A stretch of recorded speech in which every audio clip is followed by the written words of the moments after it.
Boa noite, meus amigos. Boa noite, meus irmãos.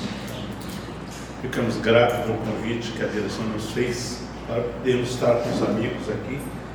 Refletimos a nossa doutrina espírita e o tema de hoje, a influência do Espiritismo no terceiro milênio.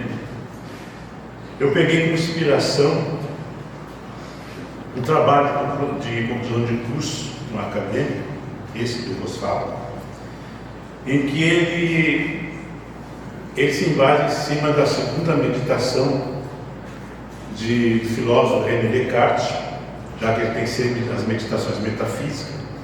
E na segunda meditação ele diz assim, da natureza do espírito humano, e que ele é mais fácil de conhecer que o corpo.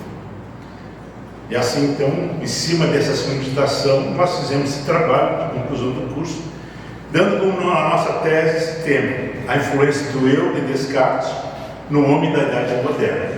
Então, quando estava me lembrando desse tema, eu disse, por que não fazer a influência do Espiritismo no terceiro milênio? Então, aqui nós vamos ler uns fragmentos do trabalho, da conclusão do trabalho.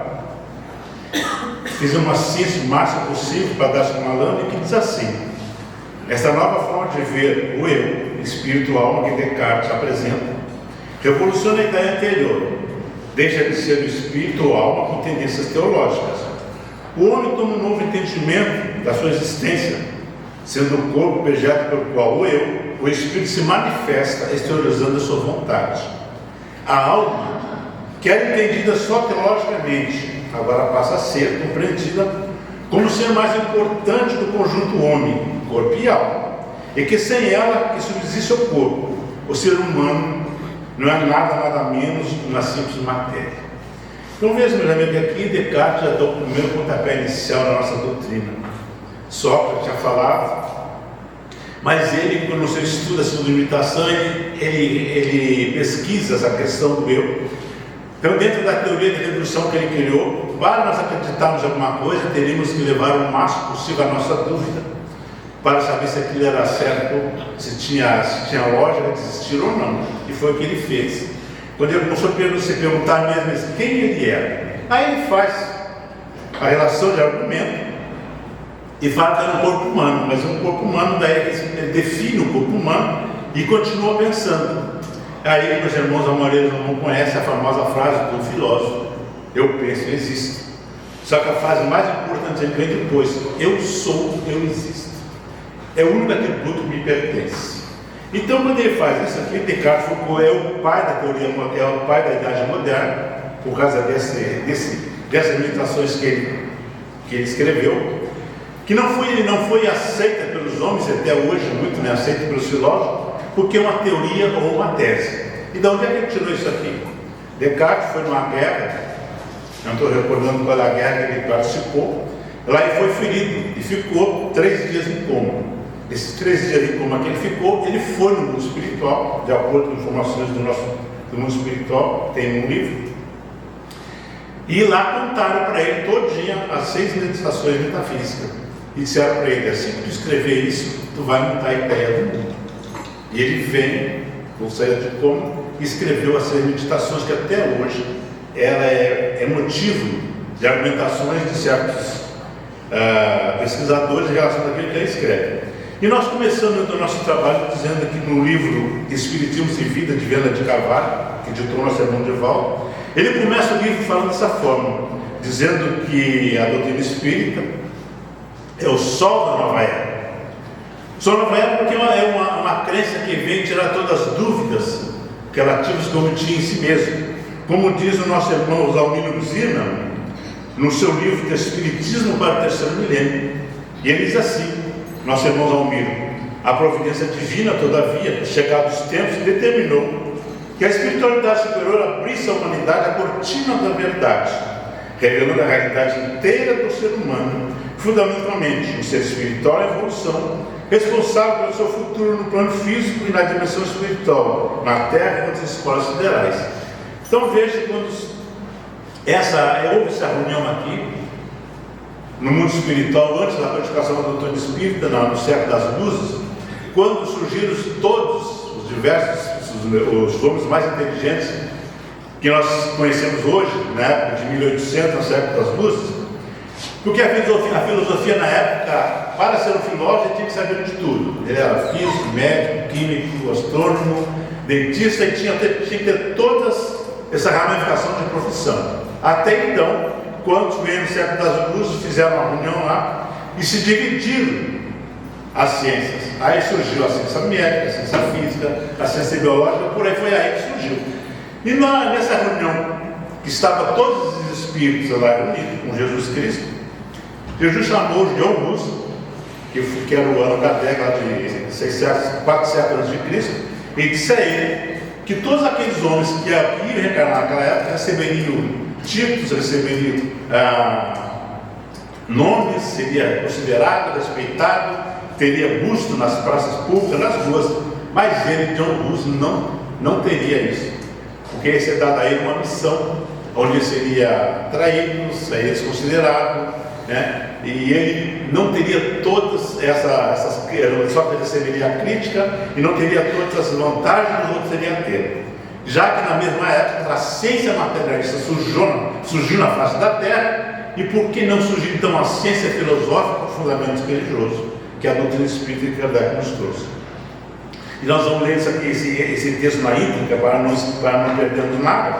Está no livro também Espiritismo e Vida de Leandro Carvalho, que diz assim: sobrevivendo o século das luzes, que pôde mais carregar com as estrelas fulgurantes das suas propostas, venceu sobre o anseio do século da ciência e da tecnologia, sem que qualquer um dos seus postulados sofresse alteração ou fosse superado. Antes confirmados pelas diferentes áreas de investigação científica, seja na física quântica, quanto na biologia molecular, na psicologia transpessoal, quanto à embrionia, enfrentando as mais avançadas conquistas revolucionárias dos últimos tempos, quais os transplantes de órgãos, a criogenia da clonagem, a fecundação in vitro, a viroterapia. É o maior adversário da eutanásia, do aborto criminoso, da pena de morte, dos vestidos das guerras, sempre em pé contra os direitos humanos de matar, avançando histórica pelos caminhos do terceiro milênio, com suas propostas libertadoras e nobres, construindo o homem mais saudável e integral à sociedade, feliz por todos os anelares. Aqui ele está dando uma síntese do que a doutrina espírita ia enfrentar, e enfrentou, está enfrentando até hoje, e nenhuma das ciências que nós vimos aí conseguiu ultrapassar aquilo que a doutrina espírita veio dizer. Então, quando o professor Revel teve seu primeiro contato com as mesas girantes, ele, como sendo cientista da época, e como dissemos anteriormente, ele era um filósofo, era astrônomo, era médico, então ele foi convidado para ir a uma residência da irmã, a senhora Prenemozon, e lá para ver o que estava acontecendo. Acontecia as luzes gigantes, voava tudo. Mas como um homem inteligente, ele até admitia fisicamente que fazer mesas a voar, escrever, era possível, tinha lógica e razão. Mas fazer uma cadeira, uma mesa responder, já era outra questão. Que para a mesma cadeira era uma coisa de madeira, um simples objeto, não tinha inteligência. Foi quando ele perguntou: quem é que responde essa pergunta? Ele respondeu, os espíritos responderam para ele: nós, os espíritos, seres que já moramos na Terra, vivos, desencarnamos, são do mundo espiritual.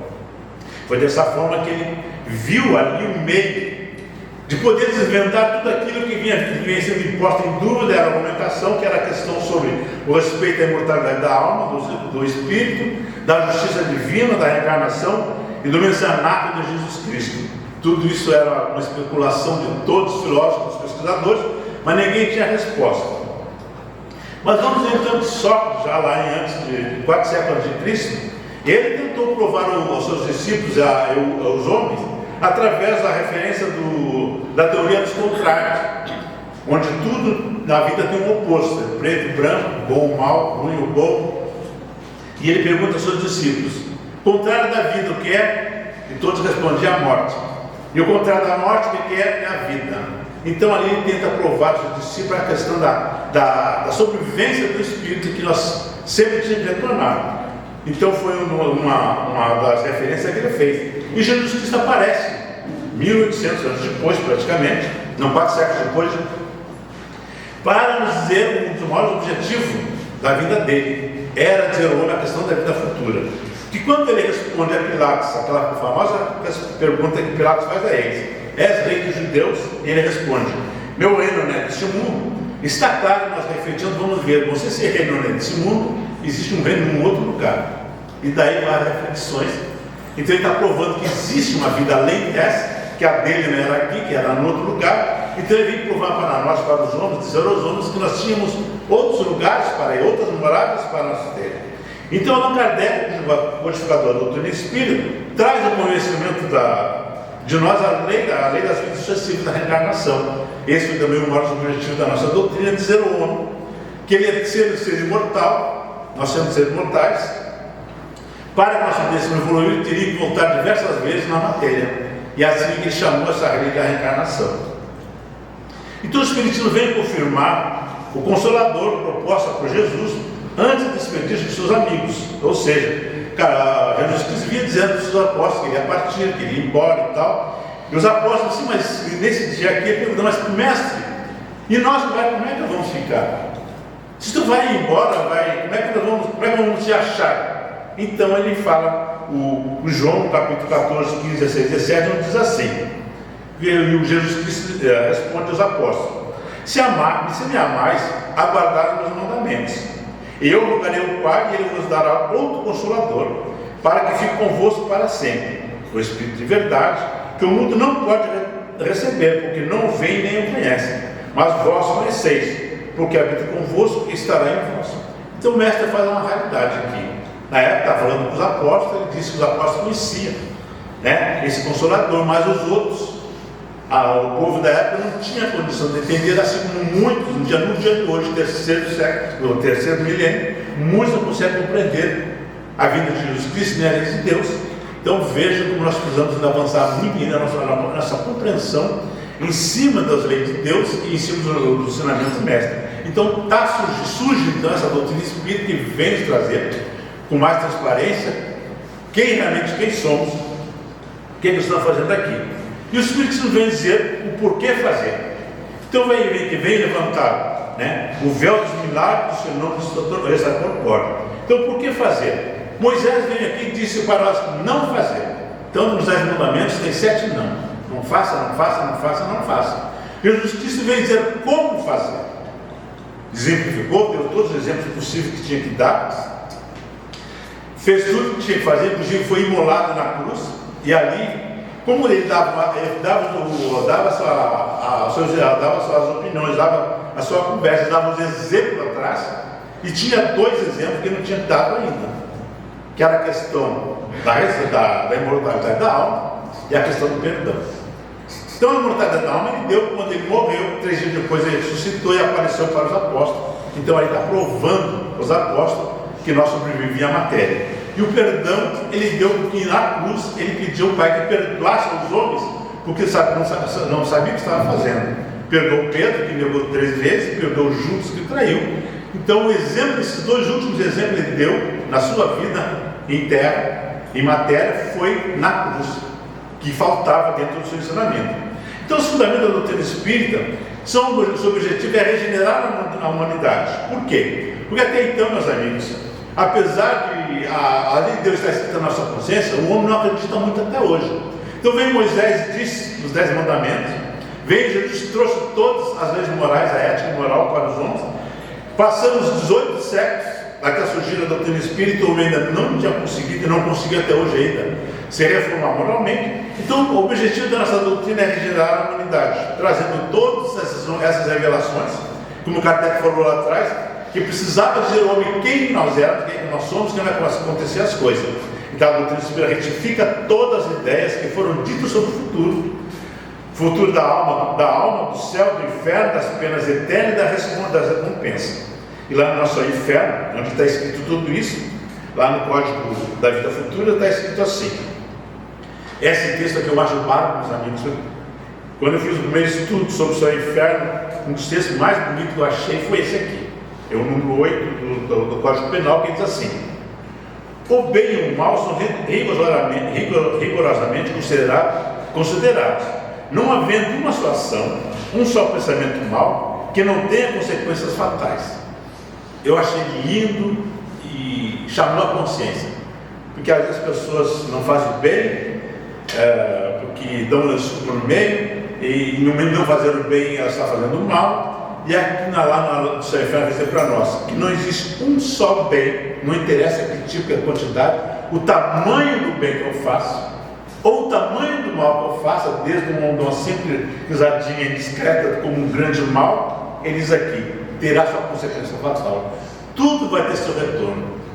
Eu, quando li isso aqui, eu me apavorei, porque tudo, Kardec está dizendo, não é isso aqui, não, tudo, se fizer o bem, não interessa o tipo, fizer o mal, não interessa o tamanho, vai ter a sua consequência. E ele continua, como não há uma única ação meritória, um só bom movimento da alma, que se perca, mesmo para os mais perversos, por isso que constitui tais ações um começo do progresso.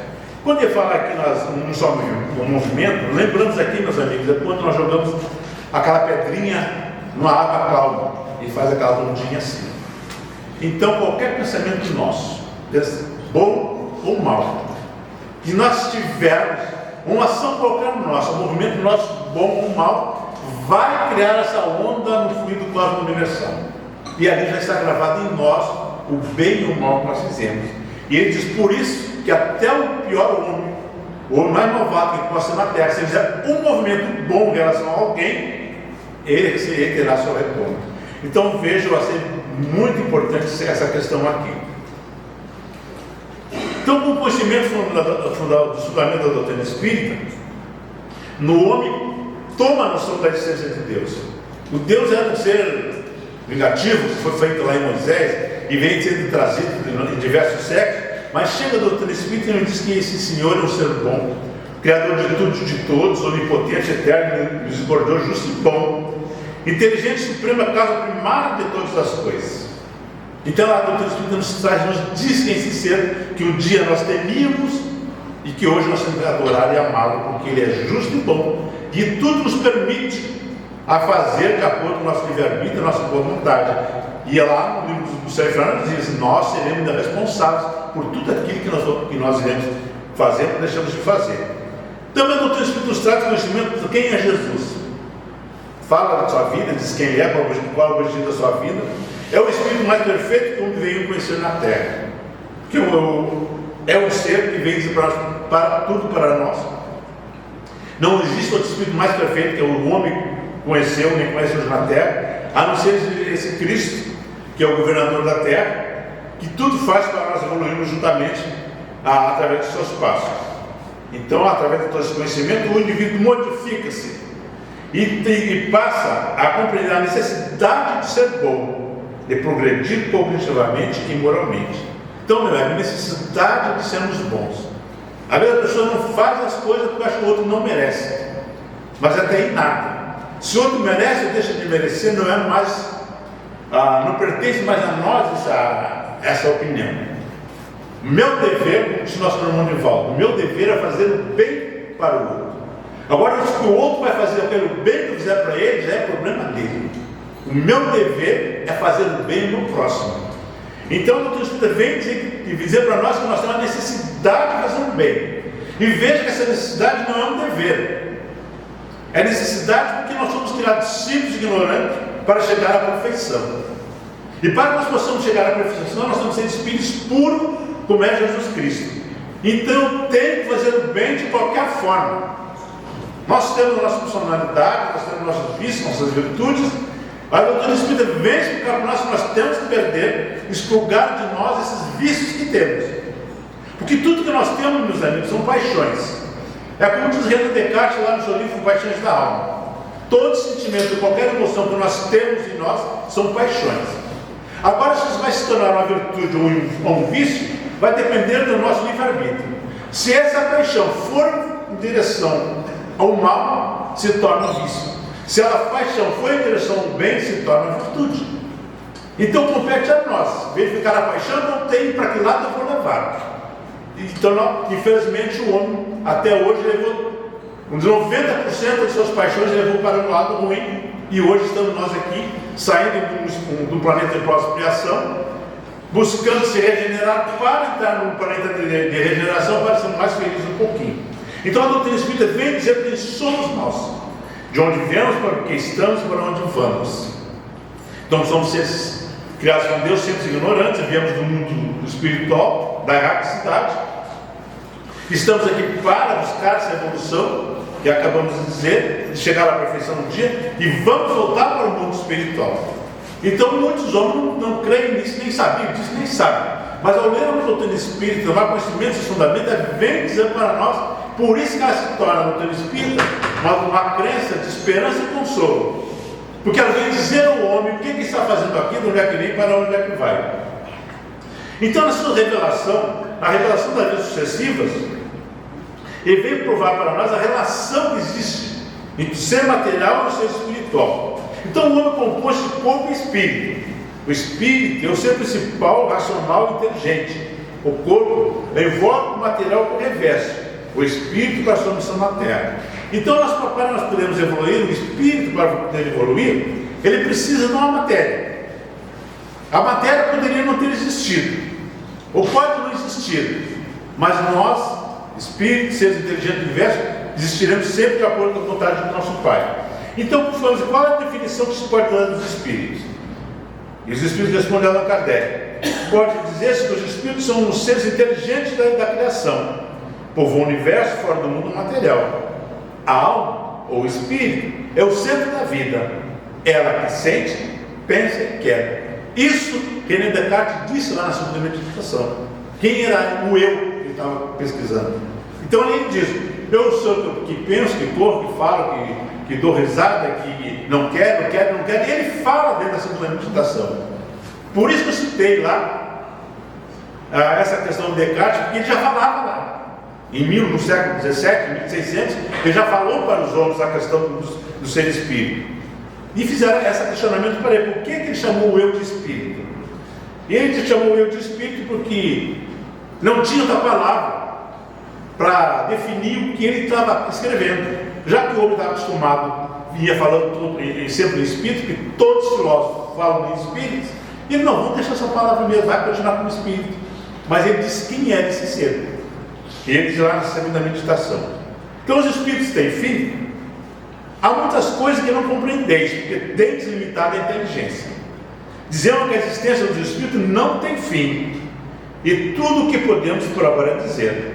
Veja que a nossa inteligência está ainda um pouco abaixo do normal, porque o mundo espiritual, os espíritos, que eles explicam lá, eles não têm palavras que nós venhamos a entender, para explicar para nós quem nós somos, quem é o espírito. Então o que diz aqui é tudo que podemos agora nos dizer, porque não tem outras palavras. Sem as palavras nossas nós não vamos entender, e deve existir outros conceitos no espiritual para o espírito. Então diz que só isso que pode dizer para nós.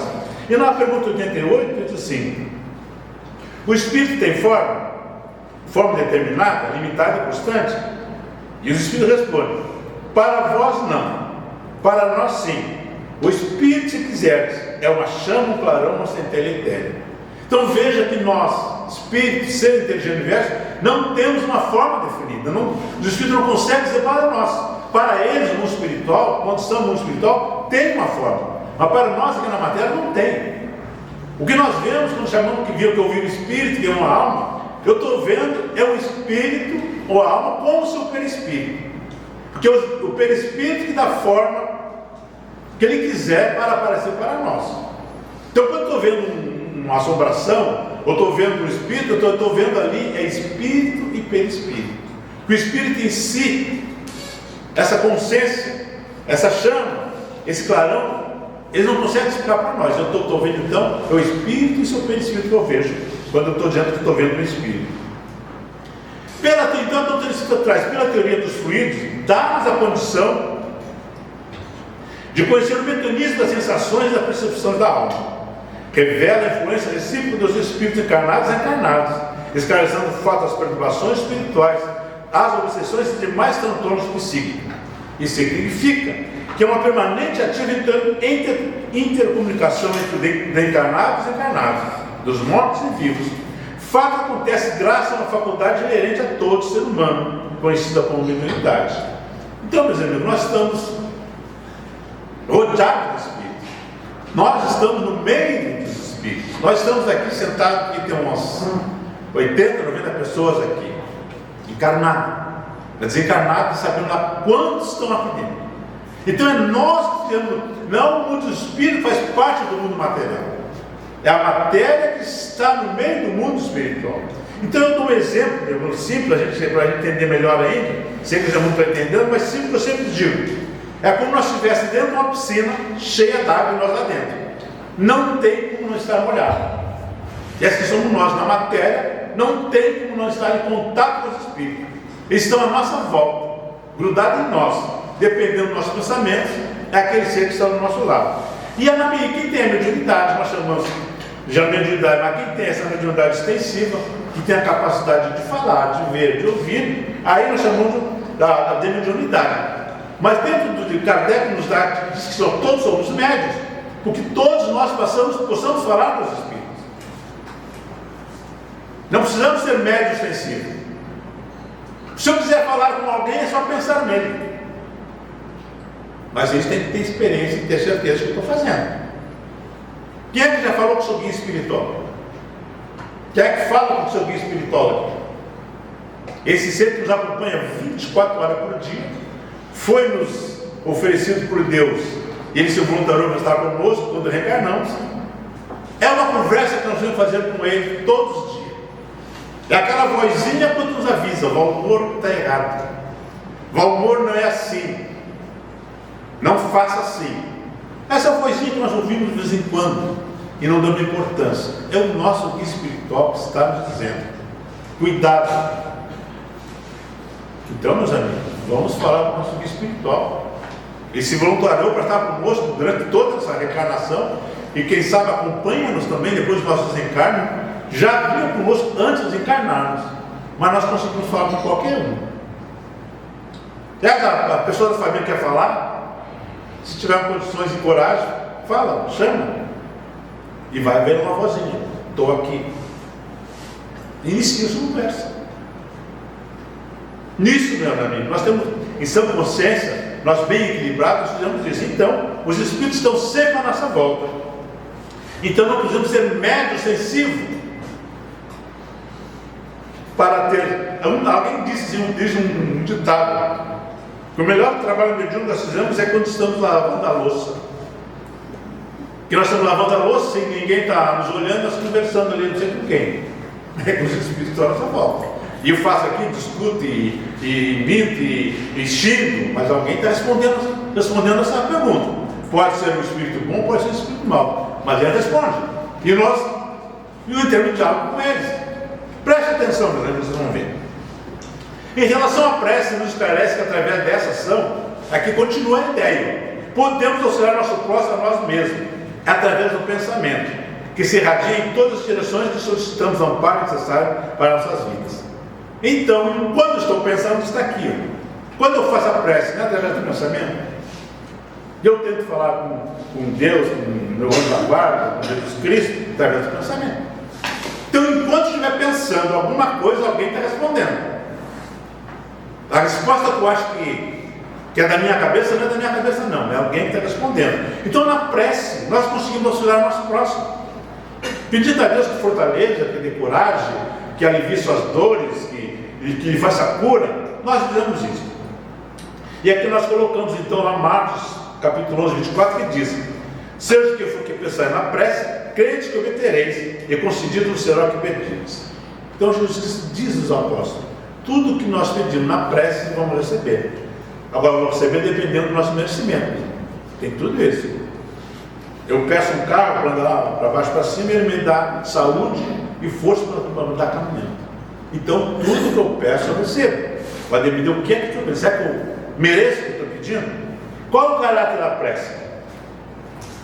A prece é um ato de adoração. Orar a Deus é pensar nele, é aproximar-se dele e pôr-se em comunicação com ele. As três coisas que podemos propor por meio dessa prece: louvar, pedir e agradecer. E aqui nós vamos recorrer para o nosso tempo, que já comeu a nossa conversa todinha. A vida futura, já falamos, Jesus Cristo veio, nos trouxe o maior objetivo do Mestre, foi dizer ao homem a vida futura, e diz aquilo que nunca imaginamos, que as almas depois da morte se encontrariam em quais condições. São elas, essas mesmas almas partidas da terra, que nos veio hoje iniciar nos mistérios da vida futura, descrever sua situação feliz ou degradada. Isso que está lá no livro do Céu e Inferno, que Kardec escreve, que fala lá dos espíritos que vêm contar para nós o que estão passando no mundo espiritual, tanto sofredores como aqueles que estão em estado feliz. A intervenção dos espíritos em nossas vidas. Então já vamos falando que tem essa intervenção na nossa vida.